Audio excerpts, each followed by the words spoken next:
दोस्तों अपना broke Lesnar retirement के बाद वापस आ चुका है। WWE में फिर से लौट आया है वो इंसान जिसका नाम सुनते ही सुपरस्टार का खून जम जाता था, यानी ब्रोक लेसनर। और वापसी करते ही उन्होंने ओबाफेमी को ऐसे पटक पटक कर मारा जैसे कोई इंसान नहीं बल्कि शिकार हो। लेकिन ये क्या भसड़ है यार, आओ समझ लेते हैं। और इसी बीच सबसे बड़ा सवाल ये है कि आखिर ब्रोक लेसनर वापस क्यों आया? रिटायरमेंट हो चुका था ना यार, क्या WWE के पीछे कोई सीक्रेट बड़ा प्लान चल रहा है? दोस्तों मंडे नाइट रो WWE यूनिवर्स उस समय शोक में रह गया जब अचानक अरीना की लाइट बंद हुई और फिर वही पुराना खतरनाक थीम सॉन्ग बजा, broke Lesnar is her. Fan जोर जोर से चिल्लाने लगे क्योंकि कोई उम्मीद नहीं थी कि ब्रोक इतनी जल्दी वापसी करेंगे। सच्ची में मुझे बिल्कुल भी नहीं थी। मैंने इनके ऊपर एक इमोशनल वीडियो भी बनाई थी, लेकिन असली तबाही तो तब शुरू हुई जब ब्रोक सीधे रिंग में घुसा और फेमी को पकड़कर जर्मनी सुप्लेक्स पर जर्मनी सुप्लेक्स मारने लगा। 1 2 नहीं 3 पूरा रिंग हिल रहा था। फेमी बचने की कोशिश कर रहा था, लेकिन ब्रोक के सामने उसकी हालत ऐसी थी जैसे कोई बच्चा रो रहा हो, सच में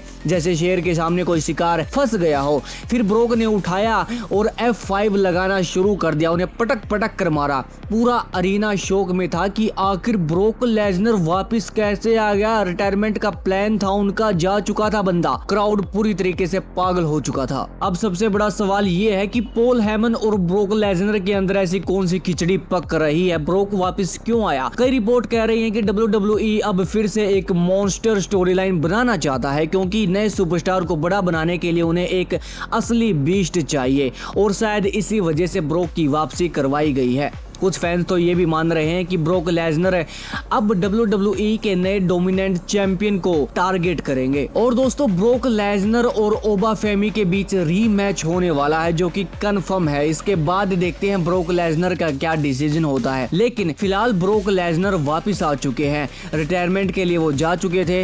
हालांकि ये एक स्टोरी लाइन का हिस्सा हो सकता है कि उनकी रिटायरमेंट फेक हो। जहां तक मुझे लगती है कि रिटायरमेंट वो फेक नहीं थी, क्योंकि वो इमोशन काफी रियल थे।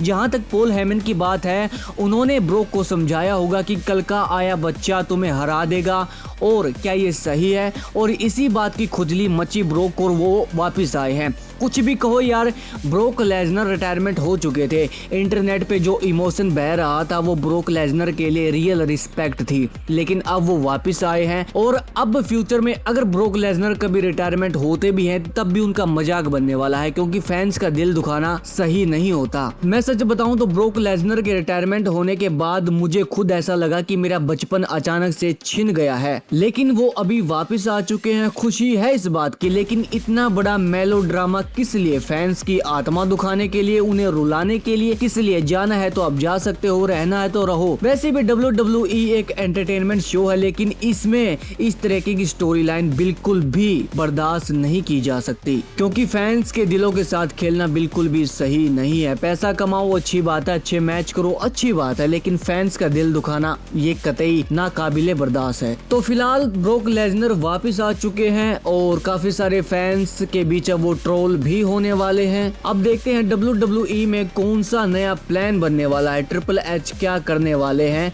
ब्रोक लेसनर को लेकर, और ओबाफेमी के तो उल्टे लग गए, पक्की बात है। और सच बताऊं तो यार ब्रोक लेसनर अपने आप में एक बीस्ट है। कल का आया बच्चा ओबाफेमी उसको हरा देता है, ये उसके लिए भी एक शर्मनाक बात है जो उसे हजम नहीं हो रही थी कहीं ना कहीं। अगर ब्रोक लेसनर से वो हारता तो जम जाता है, लेकिन कल का आया बच्चा उसे हरा देता है, यही बात खलती है। और जहां तक मुझे लगता है कि पॉल हेमन ने ये बात उसको समझाई और उनका कॉन्ट्रैक्ट दोबारा रिन्यू किया गया। अब अगले मैच उनको मिलने वाले हैं, देखते हैं इन फ्यूचर WWE में क्या होता है। फिलहाल ऐसी और वीडियो के लिए सब्सक्राइब कर दो असल बीट एक्स को। मैं मिलता हूँ अगली वीडियो में, तब तक के लिए जय हिंद, वंदे मातरम। लेकिन ब्रोक लेसनर याद रखना, अच्छा ना किया तूने फैंस के साथ, मैं कट्टी हूँ तेरे से।